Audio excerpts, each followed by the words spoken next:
사랑이 많으신 하나님 아버지 감사드립니다. 오늘도 이렇게 저희들 주님 앞에 나와 예배드리게 하시고 이렇게 말씀을 함께 나누게 하시니 감사합니다. 세상이 너무나도 어렵고 바이러스 때문에 근심이 많지만 그럼에도 불구하고 저희들 항상 주님만 바라보면서 나아갈 수 있도록 도와주시옵시고 어디 있든지 삶의 자리에서 주님의 영광 나타낼 수 있도록 은혜 베풀어 주시옵소서. 감사드리며 예수님 이름으로 기도드립니다. 아멘.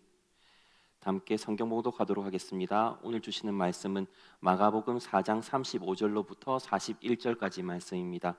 마가복음 4장 35절로부터 41절까지 말씀입니다. 다 함께 찾으셨으면 합독해서 읽도록 하겠습니다.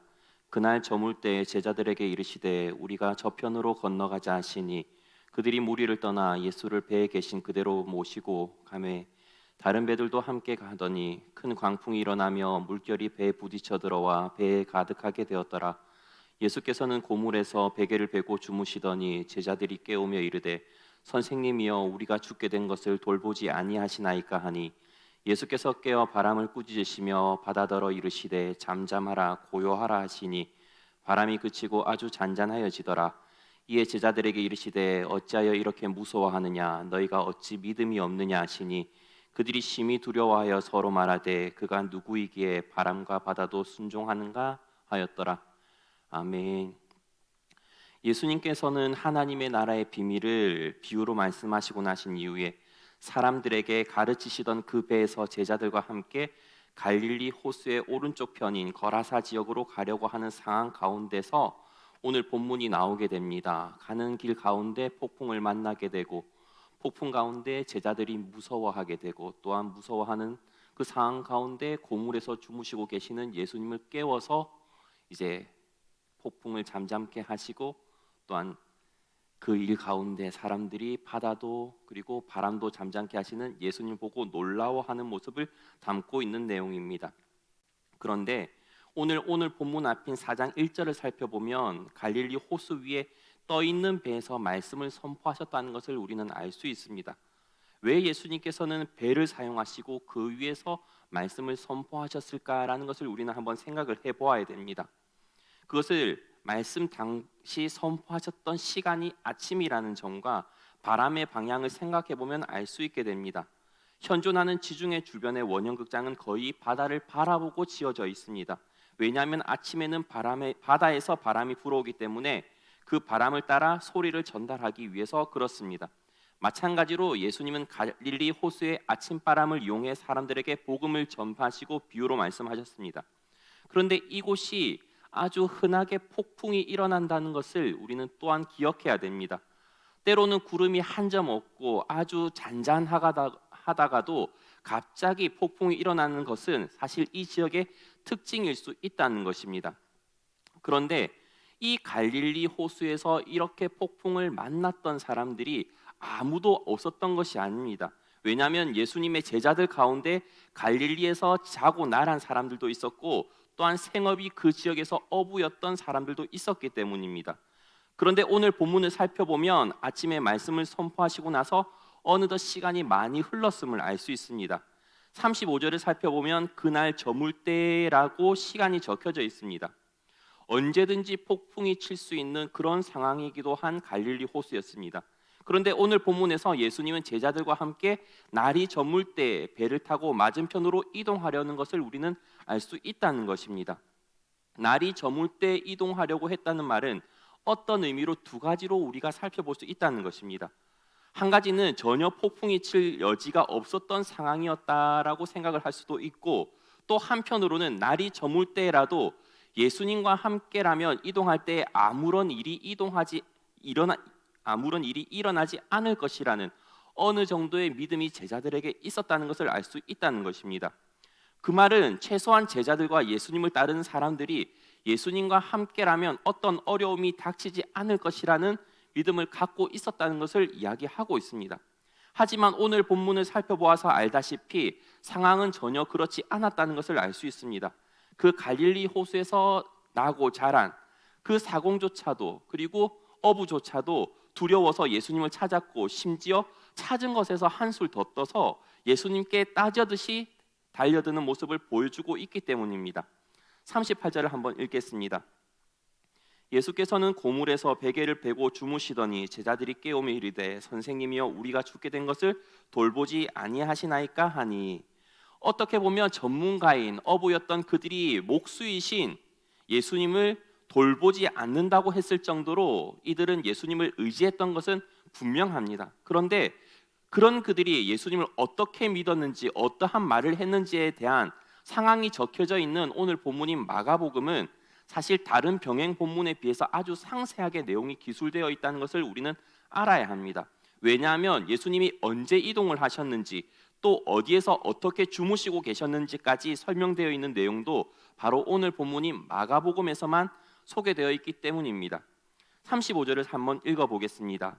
그날 저물 때 제자들에게 이르시되 우리가 저편으로 건너가자 하시니, 아까 말했다시피 예수님은 그날 저물 때 제자들에게 말씀하시고 갈릴리 호수 건너편으로 가시고자 하셨습니다. 그런데 우리가 오늘 본문을 살펴보아야 될 때 또 주위에서 살펴볼 내용이 있습니다. 그것은 바로 36절의 내용입니다. 그들이 무리를 떠나 예수를 배에 계신 그대로 모시고 가매 다른 배들도 함께 하더니, 병행 본문인 마태복음과 누가복음에서는 다른 배들이 있었다는 내용이 없습니다. 그래서 우리는 흔히 착각하기로 예수님과 제자들만 이동했다고 생각하기 쉽습니다. 하지만 오늘 본문에서는 예수님과 제자들이 탄 배가 있었고, 또 예수님을 따라가고자 한 사람들이 탄 배들도 있었다는 것을 설명해 주고 있습니다. 다른 배들이란 말은 최소 3척의 이상의 배를 말합니다. 왜냐하면 예수님이 타신 배 이외의 다른 배들이기 때문에 그렇습니다. 또 38절을 읽어보겠습니다. 예수께서는 고물에서 베개를 베고 주무시더니 제자들이 깨우며 이르되 선생님이여 우리가 죽게 된 것을 돌보지 아니하시나이까 하니, 고물은 국어 사전을 살펴보면 배의 뒷부분, 즉 선미 부분이라고 설명하고 있습니다. 즉 예수님은 풍랑이 치는 바다에서 배의 뒷부분에서 모래 포대기로 생각되는 것을 베개로 삼고 주무시고 계셨다는 것을 알 수 있습니다. 이 당시 이 지역의 배에서는 대부분 신분이 있는 손님의 자리가 선미에 있었고, 거기엔 돗자리와 방석 같은 것이 준비되어 있었다고 합니다. 그래서 아마도 예수님은 조타수 자리가 있는 배 뒷부분의 돗자리와 같은 곳에 누워 계시다가 모래 포대기 같은 것을 베고 주무셨을 것입니다. 어떻게 보면 예수님께서 그만큼 피곤하셨다는 것을 말해주고 있기도 합니다. 그런데 그런 상황에서 제자들은 예수님께 나와 부르짖습니다.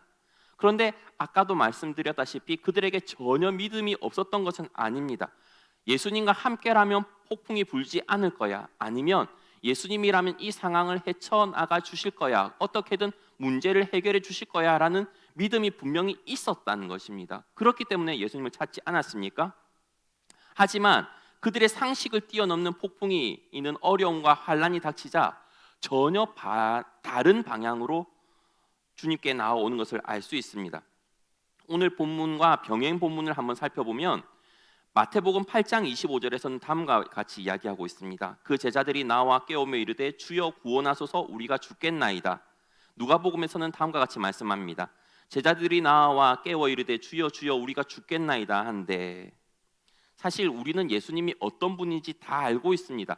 하나님의 아들이시고 전지전능하신 분이라는 사실을 말입니다. 하지만 예수님의 제자들은 아직까지는 그런 상황까지는 확실히 믿지 못하고 있었던 것 같습니다. 시편을 보게 되면 시편 기자는 하나님의 위대하심을 다음과 같이 찬양하고 있습니다. 시편 89편 9절입니다. 주께서 바다의 파도를 다스리시며 그 파도가 일어날 때에 잔잔하게 하시나이다. 또 시편 107편 29절에서는 다음과 같이 말씀하고 있습니다. 광풍을 고요하게 하사 물결도 잔잔하게 하시는도다라고 말씀하고 있다는 것입니다. 이 시편 기자가 하나님을 어떻게 찬양하냐면 바다와 광풍도 잔잔하게 하시는 분이심을 찬양하고 있다는 것입니다. 그런데 예수님께서는 이 제자들에게 어떤 믿음을 요구하셨을까라는 생각을 해봅니다. 시편 3편 5절은 다음과 같은 말씀이 있습니다. 내가 누워 자고 깨었으니 여호와께서 나를 붙드심이로다 라는 말씀이 있고, 또한 시편 4장 8절에서는 다음과 같은 말씀이 있습니다.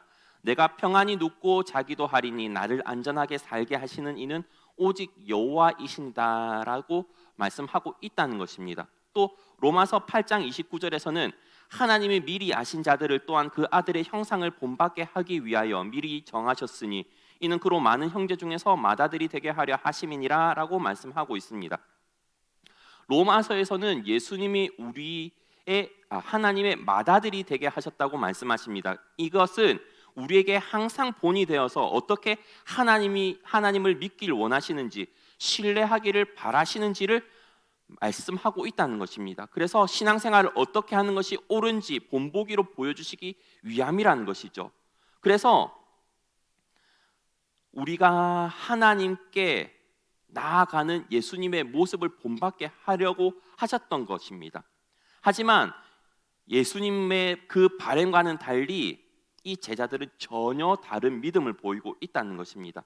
예수님께서는 자신들에게 기른 믿음을 요구하고 있지만 제자들은 예수님께서 자신들의 안위에 대해서 전혀 무관심한 모습을 보이고 있다고만 생각을 하고 있다는 것입니다. 그래서 제자들을 꾸짖고 갈릴리 호수를 잠잠케 한 예수님을 보고 제자들과 배들에 있는 사람들을 말을 합니다. 오늘 본문입니다.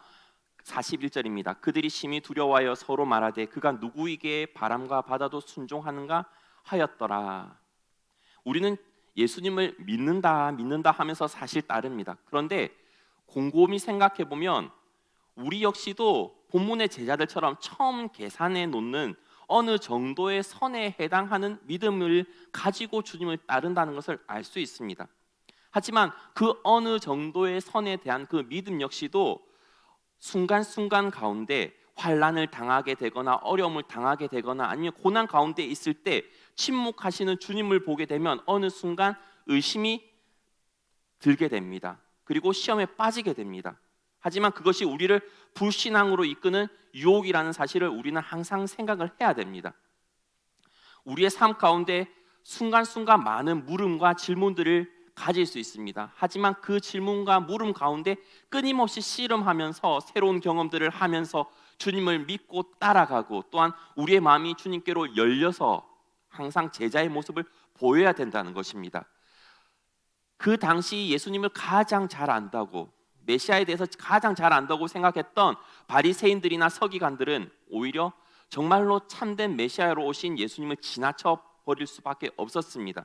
하지만 예수님과 함께 생활하면서 온갖 질문과 상황 가운데 씨름하면서 주님을 두려워하기까지 함께 했던 제자들이 끝까지 남아서 주님의 곁을 따라가지 않습니까? 그런 제자들도 물론 처음부터 예수님을 100% 신뢰했던 게 아니지 않습니까? 수도 없이 깨지고 그러한 상황 가운데 믿음 가운데 연단받아서 그렇게 신뢰하는 것이 가능했지 않습니까? 단순히 믿음은 주님이 주님이시다, 예수님이 주님이시다라는 단순한 사실에 그것을 동의하는 것을 믿음을 말하지 않습니다. 만약에 그러했다면 예수님이 정말로 어렵고 환난이 닥쳤을 때 자신을 찾은 제자들 보고 믿음이 적은 자들아라고 말씀하시지 않았습니다.